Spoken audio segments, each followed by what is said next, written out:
নবীজি বলেন, কোন বান্দা আল্লাহর সবচেয়ে ঘনিষ্ঠ হয়, আকরাব সবচেয়ে ঘনিষ্ঠ হয় যখন সে সেজদা করে। সেজদা করে। এজন্য আমার শায়েখ আল্লামা মুফতি মুশতাকুন নবী কাসিমি হুজুর সবসময় এটা বলে যে কোন বান্দা যখন সেজদা করে তো আল্লাহ তাআলা তার পিঠে মাথায় এভাবে হাত বুলায় দেয়, আদর করে। আল্লাহ আদর, আল্লাহর কুদরতি পায়ে সেজদা দেয়, মালিক তখন আদর করে দেয়, পিঠে মাথায় হাত বুলায় দেয়। আল্লাহ ডেকে বলে, আনিস আমারে সেজদা করছো না, ইরফা রাকসা, উঠো, মাথা উঠো, ওঠো, বসো বসো। আর কিছু বলবে কিনা বলো? তো বান্দা বলে, আত্তাহিয়াতু লিল্লাহি ওয়াস সালাওয়াতু ওয়াত তাইয়্যিবাত। আল্লাহ বলে, আচ্ছা আমার প্রশংসা করলাম, খুশি হলাম, আর কিছু? আল্লাহুম্মা সাল্লি আলা মুহাম্মাদ ওয়া আলা আলি মুহাম্মাদ।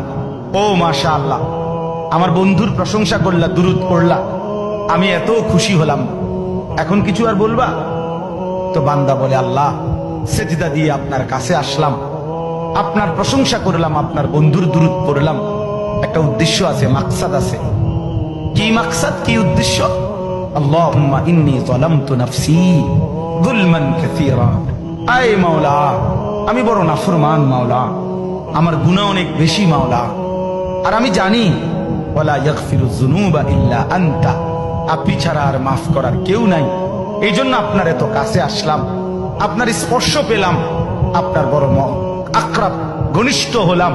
উদ্দেশ্য হলো ফাগফিরলি মাগফিরাতাম মিন ইনদিক, আপনার পক্ষ থেকে আমারে ক্ষমা করে দেন, ওয়ারহামনি, আমার একটু দয়া করে দেন, ইন্নাকা আনতাল গফুরুর রহিম, আপনি মাফ করবেন না কা? আপনি তো ক্ষমাশীল, আপনি দয়া করবেন না কেন? আপনি তো রহিম, দয়াবান। আল্লাহ বলে, কস কি রে বান্দা, এত আদর করে বললে মাফ না করি কেন? কি কইছেন এখন? আল্লাহু আকবার।